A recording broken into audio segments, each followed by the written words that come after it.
안녕하십니까, 김벤치입니다. 오늘 전해드릴 소식은 KA 사전 예약이 이루어진다는 소식과 함께 신규 스파샷이 포착돼서 여러분들에게 알려드리려고 하고요. 관련해서 좀 더 새로운 관점에서 보실 수 있게 디테일하게 좀 분석을 했으니까 바로 가시죠.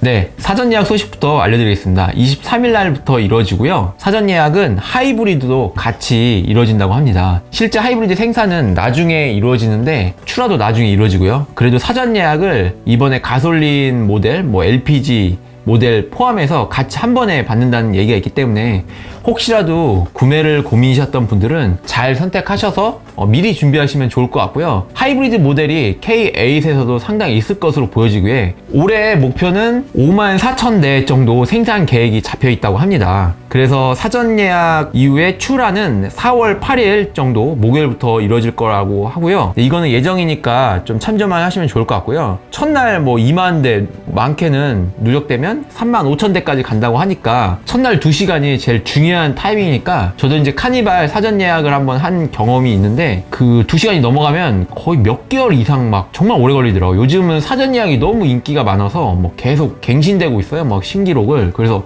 그런 부분을 잘 미리 준비하시면 좋을 것 같다는 생각이 듭니다. 네, 다음으로는 KA 실내 좀 디테일하게 분석을 해보려고 하는데요. 스파샷을 통해서 새로운 사실들을 여러분에게 알려드리려고 합니다. 일단 센터 모니터입니다. 이렇게 듀얼 디스플레이예요. 보시면은 본 스파샷은 크게 특징적인 건 없습니다. 다 이미 공개된 사실이고 여러분들 다 아는 내용일 텐데, 근데 이 스파샷이 아닌 바로 이 스파샷을 통해서 보시면은 여러분 이게 뭐가 보이시나요? 디지털 클러스터하고 센터 모니터하고 각도가 좀 다르다는 겁니다. 이렇게 커브드 돼서 이렇게 곡선으로 이어져 있죠, 바닥면이요. 이 부분이 되게 특이한데 클러스터는 좀 더 뉘어져 있는 거고요, 가깝게. 그리고 센터 모니터는 좀 더 세워져 있다고 보시면 됩니다. 저는 그냥 이렇게 꺾여져 있는 그게 커브드인 줄 알았어요. 근데 그게 아닐 수도 있다는 생각이 들어요. 디스플레이도 약간은 꺾여져 있겠죠, 이렇게 커브드 돼서. 근데 그것도 있는데 이게 두 개의 듀얼 디스플레이가 각도가 서로 다르게 꺾여져 있는 겁니다. 가운데가 화면이 나오는 건 아니에요. 하지만 이렇게 각도를 이렇게 부드럽게 면을 이어가면서 한 면에서 이렇게 서변되게끔 이렇게 곡면으로 이었다는 거는, 근데 이런 디스플레이는 어디에서도 또 알 수 있냐면 닛산 아리아에서도 약간 비슷한 느낌? 비슷하게 이렇게 곡면으로 꺾은 것 같아요. 근데 대신 그거는 센터 디스플레이는 좀 더 가깝게 손이 닿기 편한 위치에 있고요.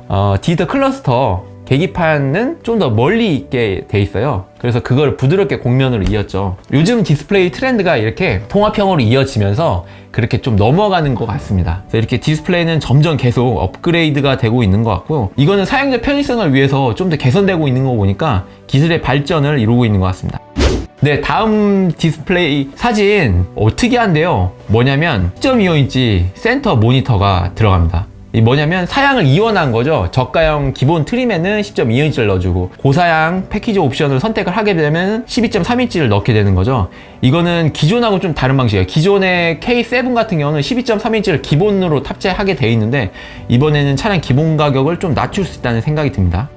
다음으로는 디스플레이 모니터 내비게이션 아래쪽에 공조장치를 선택할 수 있는 버튼이 이렇게 불이 들어와 있어요. 이거 처음 보시지 않았을까요? 버튼을 선택을 하게 되면은 한번 기본적인 세팅은 이렇게 공조장치의 온도를 변화시키고 이렇게 할 수 있게끔 디스플레이 역할과 터치 버튼을 같이 하게끔 하는 걸로 바뀌고, 그쪽 버튼을 한 번 더 누르면 이게 다른 화면으로 바뀝니다. 그래서 다른 거, 예를 들면 미디어를 조작한다던가 이런 거를 할 수 있게끔 해요. 근데 이걸 왜 했냐면 이제 기본적으로 레이아웃상 그 좁은 공간 안에서 버튼을 다 넣게 되면은 부족하기 때문에 이렇게 선택할 수 있는 버튼을 별도로 마련한 것 같고요. 또한 버튼의 위치도 기존에 공조 에어벤트가 위쪽에 있고 버튼이 밑에 있는 레이아웃이었다면 그거를 반대로 바꿨어요. 디스플레이 바로 아래쪽에 이렇게 공조 선택할 수 있는 버튼을 이렇게 위치하게 한 거고요. 센터 디스플레이가 좀 더 확대가 되면 그 안에 버튼을 넣기 위해서 좀 한 의도도 있는 것 같고요. 대신 이렇게 선택할 수 있는 요 버튼의 각도는 좀 더 이어져 있어가지고 편할 것 같습니다. 실제로 사용자들이 운전을 많이 하는 운전자 입장에서는 미디어 버튼을 잘 건들 일이 없거든요. 그거를 이제 스티어링 휠에서 대부분 선택을 하기 때문에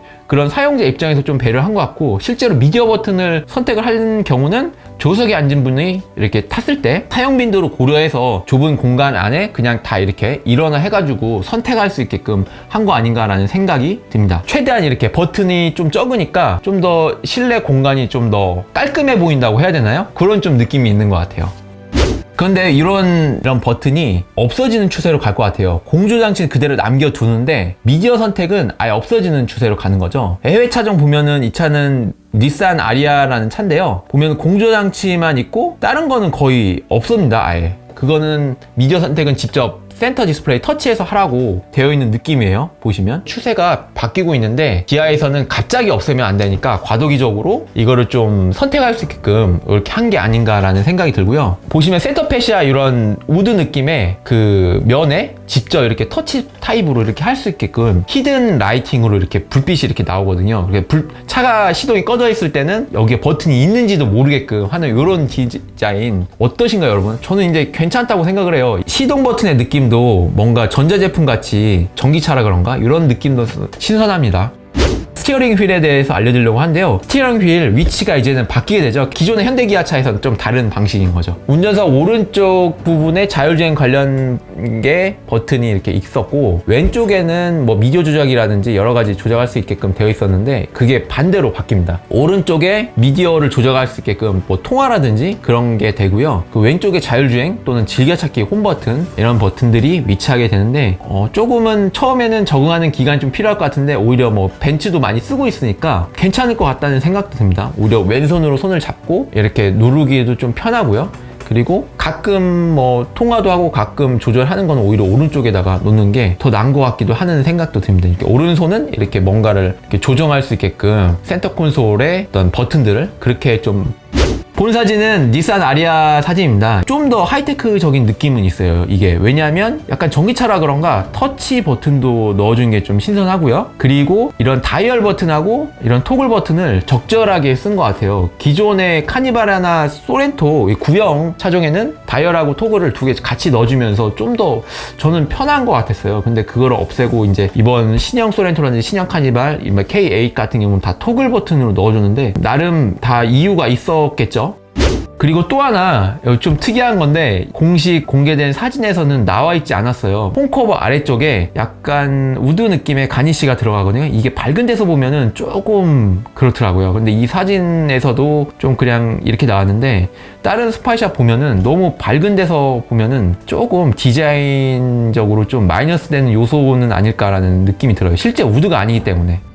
2열 실내 사진은 고급스러운 퀼팅이 들어가는 부분이 있고 안 들어가는 부분 이렇게 그 다음에 뒤쪽 상당히 좀 시트 두께가 좀 얇아 보이는 느낌이 듭니다. 기존의 그랜저하고 좀 비교를 해봤을 때는 그랜저는 왠지 약간 소나타 느낌? 그런 느낌이었다면 등받이 부분이요. 이번 K8은 가니쉬도 다이아몬드 형상을 넣어줘서 외부에서 보여줬던 그런 다이아몬드하고 시트 그 다음에 도어 쪽에서 보여줬던 이런 퀼팅 무늬 그런 거를 시트 등받이에서도 보여주면서 약간 통일되면서 뭔가 이렇게 디자인적인 그런 컨셉을 다 유지를 하면서 좀 고급스러운 느낌이 들어요. 확실히 실버톤이라서 더군다나 만약에 여기에서 만약에 앰비언트 라이트가 나온다면 더 좋겠지만 그것까지는 바라지 않겠습니다.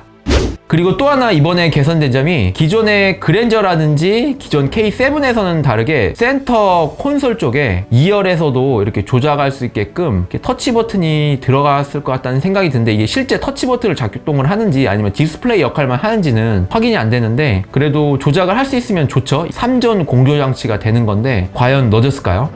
그리고 또 하나 좀은 아쉽다고 해야 되나? 등받이 측면에 USB 포트가 좀 들어갔으면 좀 더 편의성이 있을 것 같은데 기존에 많은 차종 뭐 카니발이라든지 소렌토에 들어가 있었기 때문에 이걸 넣어줬으면 어땠을까라는 생각도 듭니다. 이상으로 간단히 스파이샷을 통해서 실내 사양에 대해서 좀 더 디테일하게 분석을 해봤고 사전 예약도 좀 말씀을 드렸는데 좀 도움이 되셨나요? 오늘의 결론 K7에서 K8으로 바뀐 만큼 실내에서도 많은 기능과 디자인적인 변화를 보여주고 있는 것 같은데 실내에서 보여준 본 사진만큼은 정말로 센세이션한 느낌이 든다.